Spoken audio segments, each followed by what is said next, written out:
Hello friends, मैं आयुष सुप्रभात tax solution से। फ्रेंड्स, अप्रैल महीने के जो जीएसटीआर 1 जमा करना है, जो फाइल करना है, वो अगर आप टेबल नंबर 12 को ठीक से नहीं फिलअप करते तो आपको लगेगा भारी भरकम झटका। मतलब झटका क्या चीज का है? झटका पेनाल्टी का, जनरल पेनाल्टी, जो कि 125 सेक्शन के अंतर्गत है, और वो भी 25,025% सीजीएसटी और एसजीएसटी, मतलब 50,000 का झटका। कैसे लग सकता है एक बार देख लीजिए। रिटर्न फाइल करने से पहले जो टेबल नंबर 12 है, देखिए जो एक्चुअल में अप्रैल महीना से आना चाहिए था वो टेबल आया नहीं है अपडेट होके। पुराना वाला जो टेबल नंबर 12 है वही है। उसमें जो नया वाला आना चाहिए था उसमें टैक्स रेट ऑटोमेटिक होना चाहिए था, लेकिन वो नहीं आया है। जो पुराना वाला था मार्च तक वही है। तो इसमें आपको क्या करना था, पहले आप जो किए किए, लेकिन अभी आपको क्या करना है, एचएसएन कोड आपको डालना जरूरी है। डिस्क्रिप्शन मैनुअली आपको डालना पड़ेगा, जो बाद में क्या होगा, ये डिस्क्रिप्शन ऑटो हो जाएगा। क्वांटिटी डालना होगा। मेरा बात यही है, आपको एचएसएन डालना ही होगा। बिना एचएसएन के आप फाइल मत कीजिए, तो आपको लग सकता है झटका। तो अभी देखिए एक बार एचएसएन फिलअप करेंगे तो क्या एचएसएन फिलअप करेंगे।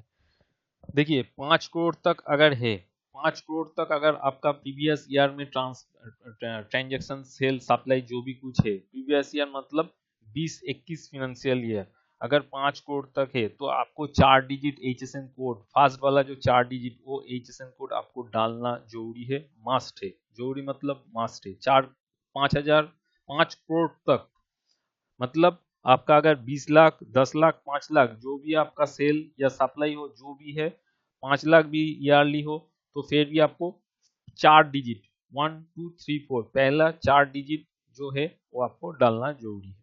और उसके बाद किसी का अगर 5 करोड़ के ऊपर चला जाता है, तो सेल सप्लाई 5 करोड़ के ऊपर चला जाता है, तो उनको, जी हाँ, 5 करोड़ के अगर ऊपर चला जाए तो 6 डिजिट मैंडेटरी है। मतलब 1 2 3 4 5 6 करके जो पहला जो 4 डिजिट है, उसका आपको एचएसएन कोड या सैक कोड जो भी है आपको डालना जरूरी है, नहीं तो आपको भारी भरकम पेनल्टी पड़ सकता है।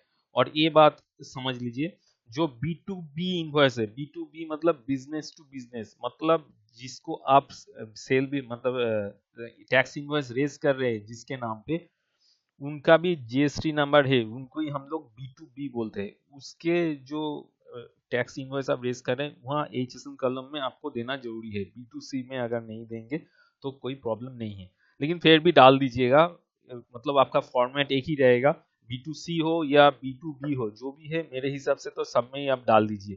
कोई टेंशन वाला बात नहीं है, मैं तो ऐसा ही कर रहा हूँ। तो दिमाग में रख के चलिएगा, बी टू बी में तो आपको डालना ही होगा। लेकिन मैं यही बोल रहा हूँ, बी टू सी या बी टू बी जो भी हो आप डाल दीजिए। और एक बार बोल देता हूँ, 5 करोड़ तक आपको पहला 4 डिजिट जो एचएसएन कोड या सैक कोड डालना पड़ेगा। और 5 करोड़ के ऊपर अगर चला जाता है तो 6 डिजिट आपको डालना पड़ेगा। आप पूरा 8 डिजिट भी डाल सकते हैं, उसमें कोई प्रॉब्लम नहीं है, लेकिन ये याद रखे करिए। और आपका जो अकाउंटिंग पैकेज है वो भी आप अपडेट करा लीजिए, क्योंकि अगर पैकेज आप अपडेट नहीं करेंगे तो ये जो टेबल है, टेबल नंबर 12, ये आपको मैनुअली फिलअप करना पड़ेगा। तो मुझे नहीं लगता है आप इतना काम मैनुअली कर पाओगे। तो इसलिए अगर जो अकाउंटिंग पैकेज आप इस्तेमाल कर रहे हैं उसको भी आप अपडेट करा लीजिए तुरंत। तो अगर ये छोटा सा वीडियो अच्छे लगे तो प्लीज लाइक शेयर और कमेंट करना मत भूलिए। Thank you for watch this video.